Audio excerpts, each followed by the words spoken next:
Graças a Deus por estarmos mais uma vez aqui neste dia. Para mim é um privilégio grande estar aqui neste dia para compartilhar com vocês a palavra de Deus viva e eficaz. Para mim é um privilégio estar aqui meditando nas Escrituras Sagradas com cada um de vocês que estão aqui presentes. Eu peço que o Deus Eterno lhes abençoe grandemente. Para mim é um privilégio e uma bênção muito especial estar aqui neste dia para compartilhar com vocês aí a revelação da Palavra de Deus. Para mim também é uma satisfação imensa estar aí falando com aqueles que nos acompanham através do YouTube. Eu peço que Deus lhes abençoe grandemente. Obrigado pela audiência de cada um de vocês e peço que vocês não esqueçam aí de deixar o seu like, ou o seu dislike, o seu comentário. Isso é muito importante para nós, para que o YouTube entenda que esses conteúdos que nós estamos publicando aqui em nossa plataforma estão sendo de relevância. Para que assim como abençoou a você, esta mensagem possa chegar a outras pessoas também e possa abençoar o maior número de pessoas. E você que é novo, que vem nos acompanhando aí e que ainda não se inscreveu, eu peço que se inscreva no nosso canal, clique aí no sininho das notificações, porque isso aí é muito importante para nós, para que assim você fique aí inteirado de tudo que nós publicarmos aqui em nosso canal. Desde já, eu peço que Deus te abençoe grandemente. Então, sem mais delongas, quem estiver com a sua Bíblia, abra comigo no Apocalipse, capítulo 8, de versículos 10 e 11. E hoje nós já vamos estar tratando da questão da terceira trombeta. Então, quem estiver com a sua Bíblia, abra comigo aí no livro das Revelações, no capítulo 8, versículos 10 e 11. E diz assim a palavra de Deus: O terceiro anjo tocou a trombeta, e caiu do céu sobre a terça parte dos rios e sobre as fontes das águas uma grande estrela ardendo como tocha. O nome da estrela é Absinto, e o nome da estrela é Absinto, e a terceira parte das águas se tornou em absinto, e muitos dos homens morreram por causa dessas águas, porque se tornaram amargosas. Então nós vemos aqui o juízo da terceira trombeta sendo aplicado.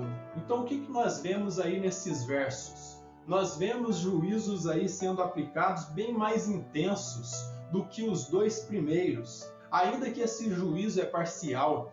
Mas agora o anjo toca a sua trombeta, e quando ele toca essa trombeta aí, essa terceira trombeta, o líquido que proporciona a vida é atingido, isto é, a água da Terra, aqui do planeta Terra, foi atingida, e deste modo, uma terça parte de toda a água doce do planeta Terra foi atingido aí, em forma de rios, fontes de água e lençóis freáticos.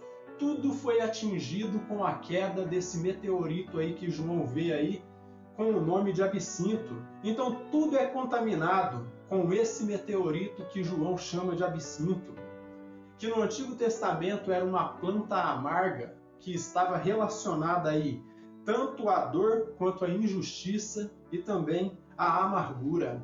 Abra comigo em Jeremias, no capítulo 9, e veja o que o profeta Jeremias diz aqui a respeito do absinto. Jeremias capítulo 9 e versículo 14 e 15. Diz da seguinte maneira aqui nas Escrituras, prestem bem atenção, Jeremias capítulo 9, versículos 14 e 15. Ele diz assim, prestem bem atenção. Antes andaram na dureza do seu coração e seguiram os Baalins, como lhes ensinaram os seus pais. Então aqui o povo de Israel estava em rebeldia contra Deus e estava aí adorando o Deus Baal, o Deus pagão ali do povo moabita, do povo pagão, e Deus vai dizer que vai amaldiçoá-los aí com o absinto. Vejam bem aqui, Antes andaram na dureza do seu coração e seguiram os Baalins, como lhes ensinaram os seus pais. Portanto, assim diz o Senhor dos Exércitos, Deus de Israel: Eis que alimentarei este povo com absinto, e lhes darei a beber, água venenosa. Em outras palavras, o que Deus estava falando aqui por meio do profeta Jeremias é que o povo de Israel, por ter adorado aí os Baalins, adorado deuses pagãos, Deus iria derramar o seu juízo sobre eles. E desta forma eles passariam aí momentos aí de dor e de injustiça sobre eles, de modo que eles seriam aí escravizados, e desta forma eles passariam momentos aí de uma dura crise, passariam por uma dor tremenda, e por isso que Deus diz que daria absinto como alimento para eles e daria para eles beberem água venenosa, o que significa um período de dor e sofrimento que eles estariam passando aí. E no capítulo 23 aqui de Jeremias, e versículo 15, também vai dizer o seguinte aqui, ó, Jeremias capítulo 23 e versículo 15, diz assim, ó: portanto, assim diz o Senhor dos Exércitos, acerca dos profetas, eis que os alimentarei com absinto, e lhes darei a beber água venenosa, porque dos profetas de Jerusalém se derramou a impiedade sobre toda a terra. E aqui neste caso, quem estava sendo infiel aí eram os profetas ali de Jerusalém. E desta forma, Deus está dizendo por meio do profeta Jeremias que derramaria juízo sobre eles também, e eles passariam momentos aí de dor e de amargura. E no capítulo 5 de Provérbios, também temos algo aqui que eu quero compartilhar com vocês. Provérbios capítulo 5, versículo 4.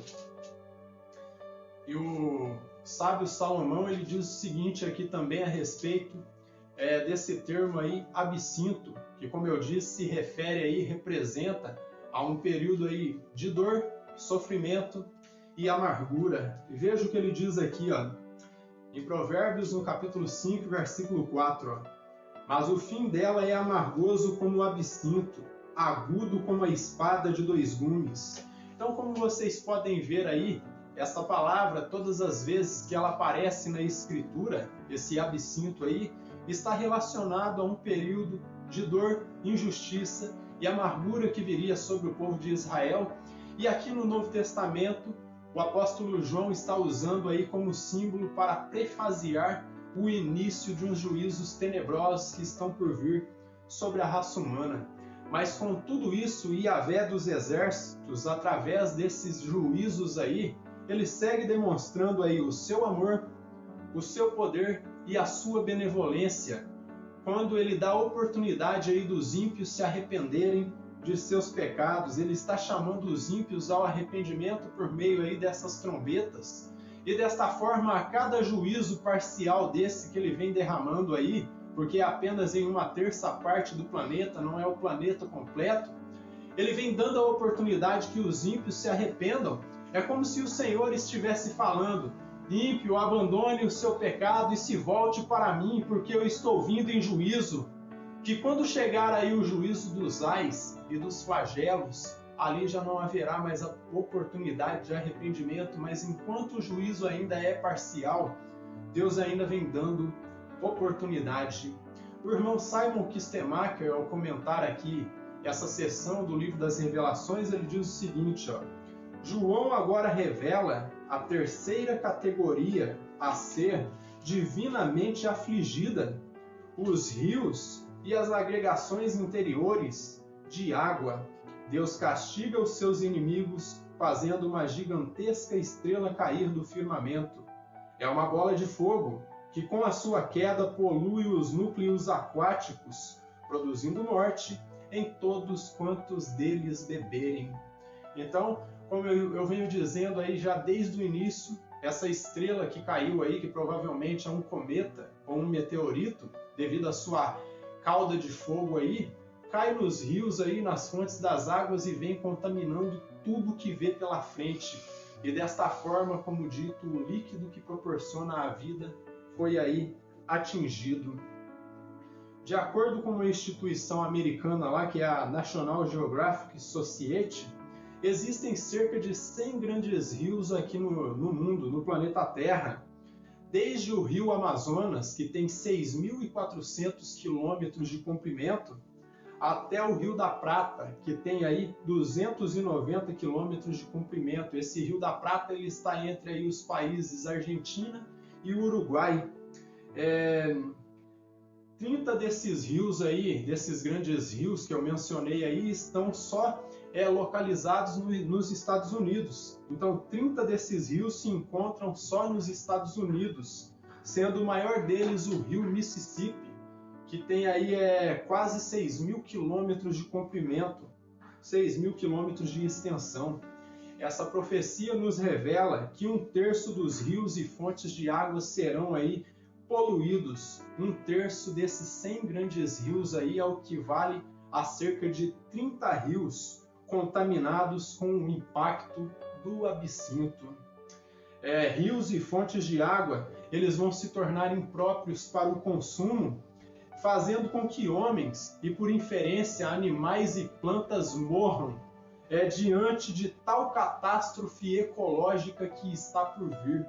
Então, desta forma, nós vemos aí uma catástrofe gigantesca, um período aí de escassez de água que a humanidade nunca havia visto, e desta forma o Senhor está alertando.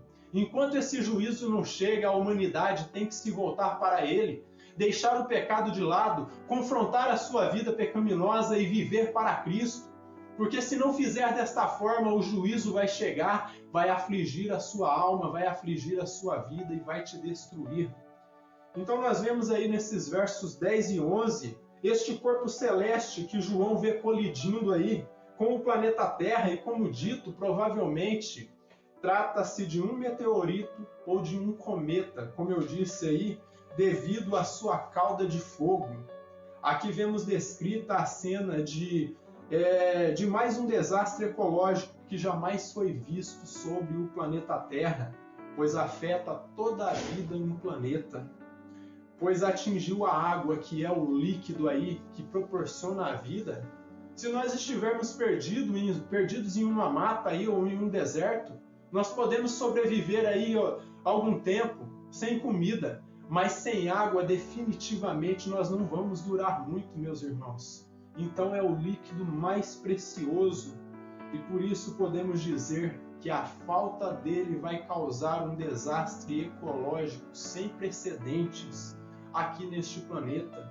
E Deus vem alertando através de sua palavra, através de fiéis pregadores, e dizendo que é tempo de se arrepender, é tempo de se voltar para Cristo, é tempo de deixar a antropocentria de lado, de adorar os homens, é tempo de deixar a antropolatria de lado, quando pessoas aí colocam pastores no centro da adoração. É tempo de deixar o estrelismo gospel de lado, é tempo de se voltar para o Senhor. E dentro desse contexto aí, junto comigo, o irmão John MacArthur, ele comenta o seguinte aqui quando comenta esses versos, os rios serão executados com veneno mortal, os poços serão mananciais de morte, os lagos e reservatórios serão preenchidos com águas tóxicas. Então é isso que o apóstolo João está descrevendo aí, uma catástrofe sem precedentes, onde 1/3 da água potável do planeta Terra vai ser poluída e vai ter uma constante escassez desse líquido precioso. Hoje nós vemos em vários lugares aí do planeta Terra catástrofes como enchentes, rios, lagos e fontes de água, tudo poluído. A bênção que Deus nos deu vem se tornando maldição por causa da ação humana. Jornais e telejornais mundo afora dão essas notícias, só que a única coisa que eles não fazem, eles não alertam a humanidade que todos esses juízos que vêm vindo sobre o planeta Terra aí, são alertas que o Criador está dando, que é tempo do ser humano se arrepender e se voltar para o eterno. Os juízos são o método pedagógico que o Senhor Jesus Cristo ele usa para primeiramente nos confrontar e nos fazer enxergar o nosso pecado e nos voltarmos para Ele em terceiro lugar. Então os juízos são o método pedagógico que o Criador usa para nos confrontar e nos corrigir. E também revela que sem comunhão com Ele, nós somos incapazes de praticar o bem. O ser humano ele só consegue fazer o que é certo se o Espírito de Deus estiver dentro dele, habitando nele. Muitos podem fazer boas ações aqui neste mundo, mas essas boas ações se tornam vazias se ele não serve o Deus verdadeiro, se ele não serve o Criador dos exércitos, o Criador do universo, o Deus dos exércitos, Yahvé, o Todo-Poderoso, Senhor Jesus Cristo. Não adianta fazer boas ações, não adianta fazer caridade se você não serve o verdadeiro Deus. Então, deste modo, o que o Senhor está dizendo aqui, que ainda que façamos ações boas aqui nesta terra, não tem sentido algum, porque nós não estaríamos servindo o Deus verdadeiro, mas se servimos o Deus verdadeiro, as nossas boas ações têm muito sentido. Então nós somos incapazes de fazer o bem, portanto nós somos incompletos, meus amados. Sem a presença de Deus dentro de nós, nós somos imperfeitos, nós somos incompletos. Deus está dizendo aí que se os homens não se arrependerem da podridão em que eles caíram, infelizmente ele vai ter que aplicar a sua justiça. E o método dele aplicar a sua justiça é tocar essas trombetas, derramar o juízo divino sobre este planeta Terra impenitente, para que as pessoas enxerguem que ele é o único Deus verdadeiro. Ele criou os corpos celestes, ele criou o universo, ele criou tudo que nós vemos aqui, ele criou a água.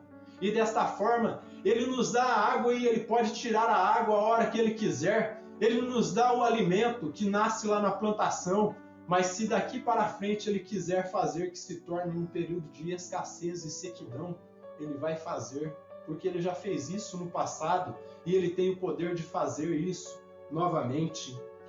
E nós vamos ver aí que Deus está dando esses alertas, chamando a humanidade ao arrependimento, só que quando chegar lá na frente, meus irmãos, já perto do final do livro das Revelações, nós vamos ver que apenas uma pequena parcela da sociedade vai ouvir esses sinais de alerta que o Eterno vai estar dando, enquanto que o resto, infelizmente, eles vão preferir o pecado e eles vão abraçar o anticristo e vão se dobrar a ele. E desta forma, quando chegar o final, eles vão ver que Deus moveu céus e terras para que eles pudessem ser salvos, mas eles, infelizmente, rejeitaram. Então Deus está dando sinais de alerta para que essa pequena parcela aí, que são os eleitos de Deus, ouçam esses sinais e se convertam e se voltem para Ele, porque Ele não vai julgar o justo junto com o ímpio. E quando esses desastres começarem a acontecer, da mesma forma que Ele fez distinção entre hebreu e egípcio, Ele vai fazer distinção entre eleito e adoradores do anticristo. E isso nós vamos ver categoricamente quando nós seguirmos aí estudando o livro das Revelações. E com isso eu já posso concluir aqui com algumas lições que nós aprendemos nessa passagem aqui maravilhosa. Vemos nesses versos, meus irmãos, uma metáfora que reflete o caráter e o quão tóxicos são os falsos profetas e os falsos mestres. E alguém pode se perguntar, mas pastor, onde que aparece falso profeta e falso mestre aqui nesse texto? Vocês já vão entender do que eu estou falando. Então vemos nesses versos uma metáfora que reflete o caráter e o quão tóxicos são aí os falsos mestres e os falsos profetas. Eles são como o absinto, pois onde eles tocam na palavra de Deus, eles poluem tudo. Onde eles tocam na palavra de Deus com as suas doutrinas e com os seus dogmas heréticos, eles tornam as águas da palavra amargas e venenosas, porque eles deturpam, colocam o seu pensamento pecaminoso, a sua interpretação equivocada e a sua aplicação errônea. E desta forma, águas que são fluviais, águas que são aí de refrigério para nós, que é a palavra de Deus, elas se tornam aí amargas e venenosas, de modo que a mesma palavra, meus irmãos, quando ela é pregada aí com fidelidade e com honestidade, ela traz refrigério para nossas almas, ela se torna amarga e destrutiva, pois ela foi deturpada e mal interpretada pelo falso profeta. Esse é o objetivo de um falso profeta e de um falso mestre. Eles têm como objetivo destruir a verdade que os verdadeiros apóstolos e profetas nos deram aí. Esse é o objetivo de um falso mestre, destruir a bênção que nos foi dada através dos verdadeiros apóstolos e dos verdadeiros profetas de Deus. E isso eles fazem por meio aí de falsos ensinos e exposições sem nexo, carentes de unção do Espírito Santo, movidos por um espírito equivocado, e desta forma eles deturpam a palavra de Deus, poluem a palavra de Deus e destroem aquilo que para nós é de bênção e não de maldição. A palavra de Deus, meus irmãos, ela é viva, ela é eficaz, ela é inerrante, ela é apta para nos capacitar para toda boa obra. Mas quando vem um maldito falso mestre, um maldito falso profeta, ele vai interpretar a sua maneira, ele vai aplicar do seu modo e vai destruir o verdadeiro objetivo que o profeta e que o verdadeiro apóstolo tinha quando escreveu a sua palavra. Palavra que veio diretamente de Deus, palavra que não era de Paulo, palavra que não era de Isaías ou de Jeremias, mas era uma palavra que vinha divinamente inspirada e dada aos homens. E desta forma o falso profeta ele vem para deturpar todo o texto bíblico e interpretar a seu bel prazer, com a sua mente cauterizada com o pecado, e desta forma desviar o povo da verdade e levá-los para o inferno. Esse é o objetivo de um falso profeta e de um falso mestre: desviar as pessoas do verdadeiro Cristo e desviar os crentes aí do verdadeiro Deus e do verdadeiro propósito que Deus colocou. Então eles contaminam as águas que nos dão vida ao deturparem tudo. E deste modo a água que dá vida, que é a palavra de Deus, a água que provém aí da verdadeira fonte da vida, que é Jesus Cristo, quando pregado por um falso profeta e por um falso mestre, vem deturpando tudo e tornando essas águas amargosas, venenosas e destrutivas. E um segundo ensino que eu quero trazer para vocês aqui, esse texto, ele nos leva a refletir que sem Deus não há esperanças, e a única expectativa que nós temos aí é a confusão e os juízos sombrios que ainda estão por vir. Queridos amigos, é tempo de nos voltarmos para Deus, de fato servi-lo melhor, nos consagrarmos mais, orarmos mais e definitivamente nos aprofundarmos na bendita palavra de Deus, para que quando esses dias de tormento chegarem nós estejamos preparados. E isso eu falo para aqueles que estão domingo a domingo nas igrejas aí, para aqueles que estão no culto da semana ouvindo a palavra de Deus e sendo instruídos ali.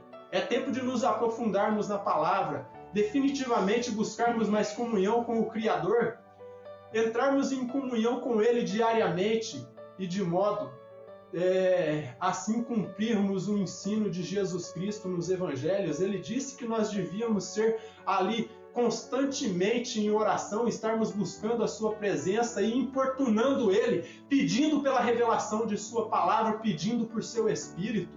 Ele diz que ao que bate se abre, aquele que busca encontra. Então é tempo de você importunar o Criador em oração e pedir para Ele, para que Ele derrame os seus juízos, para que Ele venha em glória, para que Ele cumpra a sua palavra. Importune o Senhor em oração, seja constante em oração, busque a Ele todos os dias. João 3,16 nos diz que Deus amou o mundo de tal maneira para que todo aquele que continua crendo nele não pereça, mas tenha a vida eterna. E desta forma é necessário nós estarmos crendo em Cristo continuamente. Não é crer agora e depois deixar de crer, é crer todos os dias de nossa vida, para que de fato nós não vejamos a morte, mas que nós possamos aí ser levados com Cristo. E você que ainda segue em cima do muro, eu também tenho uma palavra para você neste dia. Não espere que esses juízos cheguem para que você tome a sua decisão. O que está em jogo, como eu tenho dito aí em outras exposições, é o teu destino eterno. Não é tempo para brincadeira, não é tempo para você ficar simpatizando aí com o cristianismo. Tome a sua decisão agora, reflita agora sobre os seus pecados, pois o chamado é urgente. Deus te chama incansavelmente para que você entenda que sozinhos nós somos incapazes de nos salvar. Você sozinho, por sua própria força, você não consegue se levantar do lamaçal do pecado. Você não consegue se levantar e ir aos pés da cruz, mesmo que fosse se arrastando. Mas se o Espírito de Deus estiver em você, se você der espaço para que o Espírito de Deus venha fazer morada em você, é Ele quem vai te levantar. Mas saiba de uma coisa, que primeiro Ele vai te abater, para depois te levantar. Porque aquele que se humilha, Deus exalta, só que aquele que se exalta, Deus humilha. Então a salvação está diante dos seus olhos. É João 3,16, como eu já disse, porque Deus amou o mundo de tal maneira para que todo aquele que segue crendo nele não morra, mas tenha a vida eterna. Desta forma, a única salvação que eu posso oferecer para você que ainda segue em cima do muro aí é Jesus Cristo, o verdadeiro Deus. Creia continuamente no Senhor e Salvador Jesus Cristo, pois somente através dele, baseados no seu sacrifício na cruz do Calvário, é que nós podemos aí ser salvos da ira vindoura. É Atos 4,12, Pedro, inspirado pelo Espírito Santo, ele disse que debaixo do céu não há nenhum outro nome dado aos homens pelo qual devamos ser salvos. Não adianta correr ou se esquivar dessa decisão, ou é eleito, ou é incrédulo, ou você crê em Cristo, ou você aceita a marca e recebe a marca da besta. Não há meio termos. Deus ele segue aqui demonstrando que dentro da Escritura ele faz distinção entre eleito e entre incrédulo. E não queira estar no meio dos incrédulos, porque o juízo que vai vir sobre eles é sem misericórdia. Porque eles seguem aí, blasfemando do nome do Criador, zombando de sua palavra. Ainda os malditos liberais, com a sua teologia deturpada, que vem aí dizendo que a Bíblia não é a palavra de Deus, mas ela somente contém a palavra de Deus. Eu digo para vocês que a Bíblia ela é a palavra de Deus, ela não contém a palavra de Deus. Um espírito que vem falando em nome do Criador, ele tem que entender que a palavra de Deus, a Bíblia Sagrada, ela não contém a palavra de Deus. Ela é a palavra de Deus viva, eficaz e inerrante. E deste modo, quem tem que se amoldar a ela somos nós. Não é ela que tem que se amoldar à nossa vida cotidiana. Nós temos que nos enquadrar a ela, não é a Bíblia que tem que se contextualizar com o contexto de hoje. A Bíblia não precisa de revisão, quem precisa ser revisado ou até resetado é o ser humano, porque o ser humano encontra-se em constante devastação. Então, desta forma, a única forma de escapar desses juízos é se arrepender de seus pecados. E isso, meu amigo, não é quando você chora de emoção, mas é quando você muda de vida. Quando você entendeu que o pecado é errado, sentiu na pele que o pecado é errado e dentro do seu coração você toma a decisão de se afastar do pecado, entendendo que o pecado matou o seu melhor amigo, que é o Senhor Jesus Cristo. E desta forma você se propõe a se afastar daquilo que matou o seu melhor amigo, como dizia Charles Spurgeon. É desta forma que nós temos que andar. E desta forma, não é quando você chora de emoção, mas quando você muda de vida, percebendo o quão depravado e sujo no lamaçal do pecado o ser humano se encontra.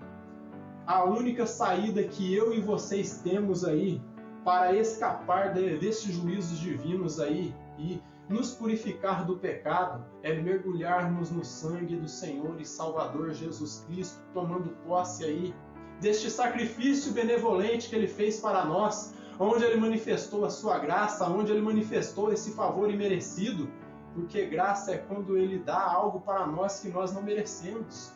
Nós não merecíamos a salvação porque nós não fizemos nada para ser salvos, mas desta forma Ele nos ofereceu a sua graça, o seu favor imerecido.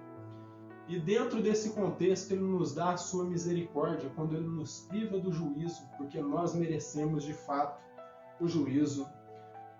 Não há saída, meus queridos, é somente Jesus Cristo, o caminho, a verdade e a vida. Lá em Isaías, no capítulo 1, tem uma citação aqui do profeta Isaías que eu julgo bastante importante quanto a isso. Veja o que diz aqui, Isaías capítulo 1, versículo 16 e 17. E vocês vão notar que o Deus do Novo Testamento é o Deus do Antigo Testamento. Aqui em Isaías capítulo 1, o profeta Isaías, ungido pelo Espírito Santo, ele vem chamando o povo de Israel ao arrependimento e mostrando para eles que o juízo estava vindo e que era tempo deles mudarem de vida. tempo de se consertarem.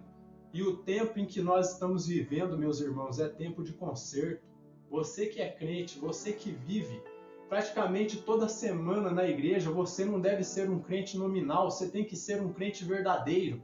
Você não deve ser crente só no domingo, ou só na quarta-feira, ou só na sexta, como quer que seja, que dia que você se reúna. Não, você tem que ser cristão todos os dias, você tem que meditar na palavra de Deus todos os dias.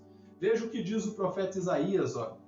Levantai-vos, purificai-vos, tirai a maldade dos vossos atos de diante dos meus olhos, cessai de fazer o mal. Então Deus, na boca do profeta Isaías, está falando: pare de fazer o mal, pare de cometer o pecado, tire toda a sujeira do vosso meio, se volte para mim.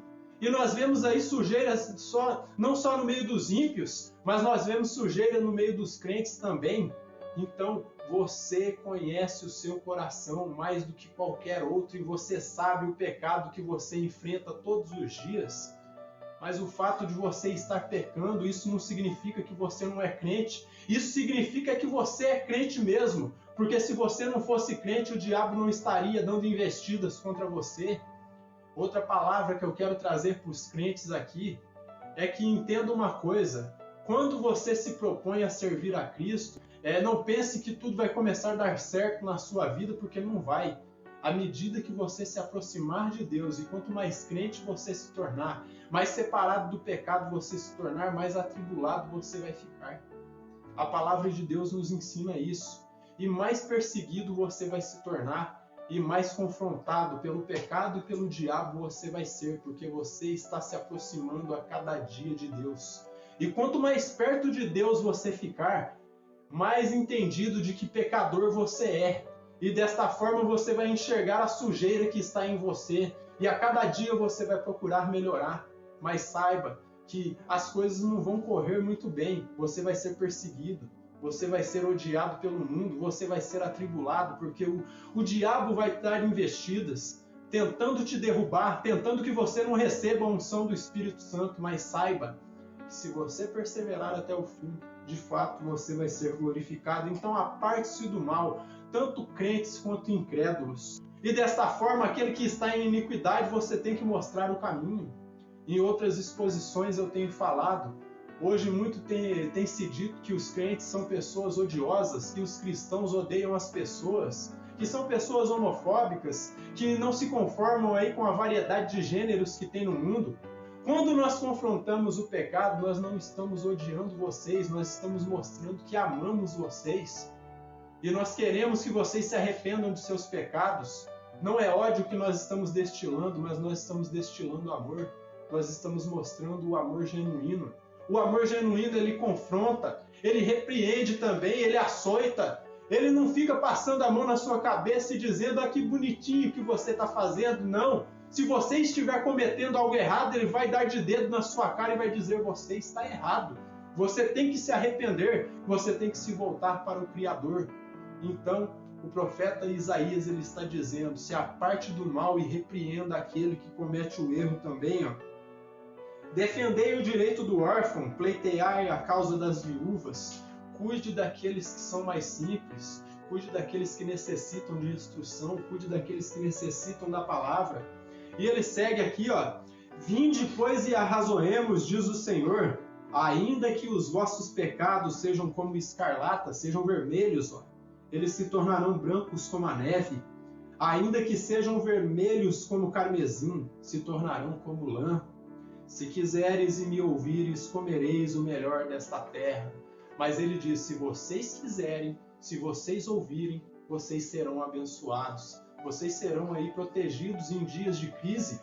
Vocês serão aí instruídos, terão mecanismos para vencer as malditas investidas do diabo. Mas vocês têm que entender, vocês têm que aceitar que o único caminho para a salvação é Jesus Cristo.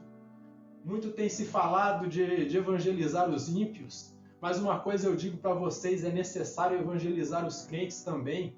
Porque muitas pessoas estão domingo a domingo em igrejas aí e não têm aprendido nada. E deste modo é necessário voltarmos para a palavra com pregações mais expositivas, mostrando a realidade das Escrituras, para que as pessoas entendam a palavra de Deus e não fiquem aí experimentados com experiências loucas de homens. Quanto me assusta quando eu vejo um pregador subir no púlpito, ler um texto todo atrapalhado, e depois ele sai do texto, vai embora do texto e nunca mais volta para o texto e não ensina nada para a sua congregação. Certo pastor dizia que o que segura a ovelha é o pasto verdejante. Se o pastor não está dando alimento para aquela ovelha, ela vai procurar outro pastor que vai lhe dar alimento. E desta forma, é isso que as Escrituras nos ensinam. Essa coisa aí do pastor pegar e abrir a Bíblia e dizer assim, na hora Deus vai me revelar o que eu tenho que falar, isso é besteira, isso é bobagem. Chega o tempo que os pastores têm que se preparar, têm que se esmerar, têm que se debruçar na palavra de Deus, estudar as Escrituras para trazer um ensino fiel. Não é tempo de brincadeira, não é tempo de ficar brincando de pregadorzinho coaching, não. Não é tempo de ficar brincando de pregadorzinho do amor liberal aí que aceita tudo. A igreja não aceita tudo, ela aceita todos, mas não aceita o pecado, ela reprova veemente o pecado. E quando eu falo a igreja, eu falo em nome de Cristo. Quem reprova o pecado é o Senhor e Salvador Jesus Cristo. Então a mensagem que emerge das Escrituras hoje, dentro do contexto do livro das Revelações, é arrependa-te, porque você está sujo no pecado. E isso é um tapa na cara até para o pregador, porque muitas vezes ali comete erros, comete pecados e tem que dobrar os seus joelhos e pedir perdão para Deus. E isso mostra que a cada dia nós vamos crescendo espiritualmente. Isso é um tapa para mim também, entender que eu sou de fato pecador e que eu necessito de arrependimento. E por isso me volto para as Escrituras, por isso me volto à dependência do Espírito Santo, porque sem ele eu não consigo fazer absolutamente nada. Então é tempo de nós nos posicionarmos e mostrar que de fato nós somos crentes, que nós não estamos aqui para brincadeira. E mais uma vez aí eu reitero, pregadores que estão aí dia a dia pregando a palavra de Deus, se prepare, estude a palavra de Deus. Não fique contando historinhas da carochinha, não fique perdendo tempo com bobeiras que acontecem na sua vida, não fique contando experiências no púlpito. Ensine a palavra de Deus, porque nós temos só um compromisso, que é subir no púlpito, abrir a Escritura, ler o texto, explicar o texto e aplicar o texto. É isso que nós temos que fazer. E se você não faz isso, meu amigo, você está perdendo tempo. Sua pregação não vai produzir nada. Não é alimento espiritual para as ovelhas, mas o alimento espiritual é o que provém das Escrituras. Então o chamado hoje é o arrependimento. Amém? Que o Deus eterno nos abençoe grandemente.